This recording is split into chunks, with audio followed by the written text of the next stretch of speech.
It's challenging, but there's a music video that'll help you to think about geometry and maybe feel better about that. And again, this all relates to our program, because if you can't read, it's difficult to take geometry and be successful. And so we want your students to be successful in school. We want them to be successful at doing what God calls them to do. So we've asked Raquel Contreras to be here with us and maybe to share some tips and a verse that would help parents as they consider how to engage reading, how to bring reading as a practice into their home and to improve on their reading skills to their children and to themselves. Thank you. Thank you so much for inviting me, by the way, because I mean, this has been very fun and to bring memories to me. I would say to a parent one word that you did recently. He said, make reading a practice. Yes. Yes. And when you practice reading, I mean, I'm so excited when I see my daughter read to my grandgirl all the time. Yes. All the time. I mean, she knows that by night she will go to bed with her book, and mother will read her. Wow. And when I'm there, she knows that Abuelita will read too. Sure. So I think that we should make a practice. I mean, set time to do this. I mean, we set time to do many things at home, but to make time to read, that will enlarge their minds and their brains. That they will open their horizons to new things. So, if I can say something to parents, please read to your kids. Old grandmother told me that kids were about 4 and 5. And I must confess that at that time, I was not reading as much to them. Good. But I was complaining that they were not doing very well at school and all that. And she said, you know what? Read stories to them, plain stories to them. Don't do homework with them. Read to them, just books and children's books. And I start doing that, and it's amazing the change that they had in their lives. Wow. And how they remember those stories still today. I would say that I remember how the Bible encourages us parents to teach our children on their own path all the time. When we see Jesus coming to church at 12 years old, and they say that he opened the rolls and he was reading. That's right. How he learned to read. Point. Wow. Yes. He learned to read because his parents encouraged him to go to school. Somebody taught him. Yeah, exactly. I don't know if they read to him or not, but they thought that was important for him. Yes. And at 12 years old, he was reading at church. I would say to pastors, have little kids come to the pulpit and read to everybody. I mean, a psalm at worship time on Sunday. That's a good point. Why? Yes. I mean, an 8-year-old can come and read a psalm or or a verse in front of everybody. That's great. Encourage reading.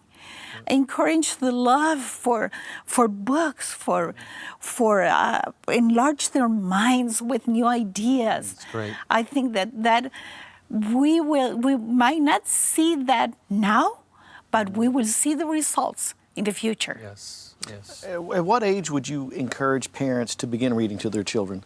Oh, when they're in the hospital, the first day, immediately, like when you are praying with them, you know, at the first days of their life, read to them.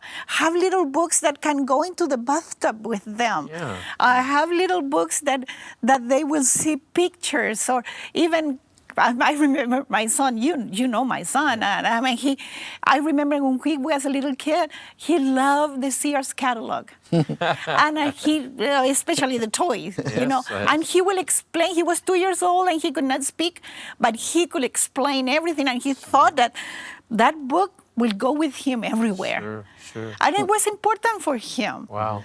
I think that we have to make reading fun. Yes. Yeah. And it will open the horizons for them. Wow.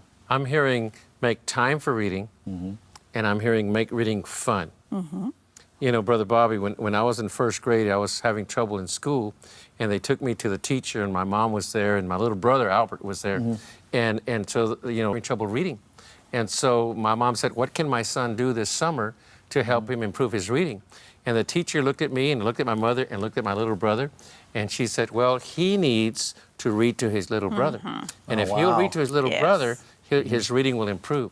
And I did not want to read to my little brother, to be honest with you. But when I went home, my mother went and bought some books. And we had to make time after dinner, and I'd have to call Albert. Albert, come here, my little brother. He was just a little guy, and so I would have to read to him, and you know, he was so interested because, you know, your big brother reading to you. I mean, what are you going to do? And so he was interested. So he got to see words. He got to hear about stories, and I got to practice reading. And I was reading like in front of an audience, and it just made such a difference. And my mother knew what her sons were doing. She didn't have to be watching us the whole time. You know, she knew if I can hear them reading, I know they're reading. I know that they're not doing something that they shouldn't be doing. So I created a friendship between you and your brother that lasts for life. Yes. And we just kind of that really did help us with our relationship actually. And so I think there's a lot to be gained from this show, where parents can be encouraged. And no matter where you are, how old you are, whether you're grandma, grandpa, or mom or dad, no matter how old your child is, reading to them, even reading after or before dinner and just opening up the Bible, opening a book, and reading to the family to say, you know, we're eating together, those of us who can. Let's read a little bit before we read or before we eat, or after, before we do the dishes, and let's go ahead and read together and let's just read a chapter, etc.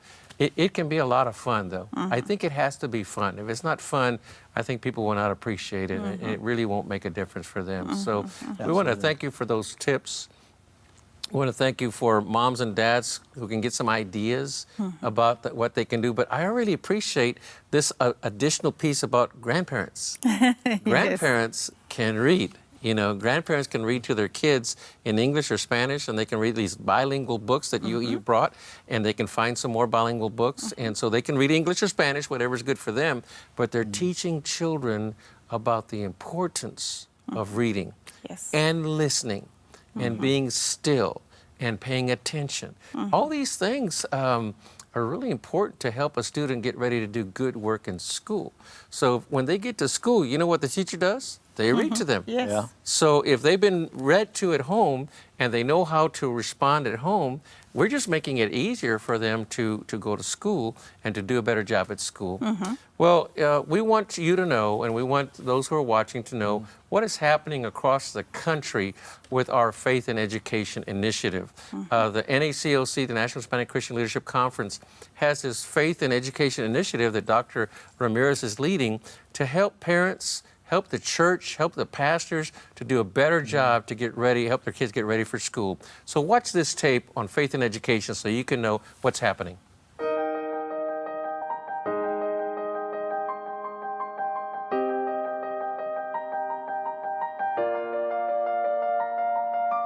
I think that our biggest problem with our education system is that in different school districts, different states, the goalposts are in different locations. The kids are just not receiving the same quality of education that they do in certain districts.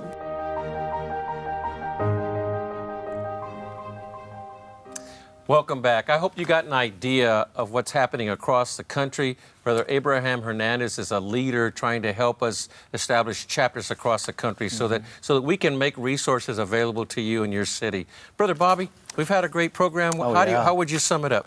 Well, I would just say a couple of highlights for me, things that stood out would be, first of all, like parents, grandparents, the sooner you can get your kids or grandkids on a path to reading, I think you're helping lay a foundation for success for them. Because I would imagine the stronger readers will go on to do, you know, there are no limits. And then also, an aha moment for me was realizing that if your child is bilingual or you desire for your child to be bilingual, then read to them bilingual books. There you go. That's like something I wish I would have done. All three of my kids are half Hispanic, and that's something that I wish I would have done. So maybe I'll sit my 25-year-old down tonight and read to him.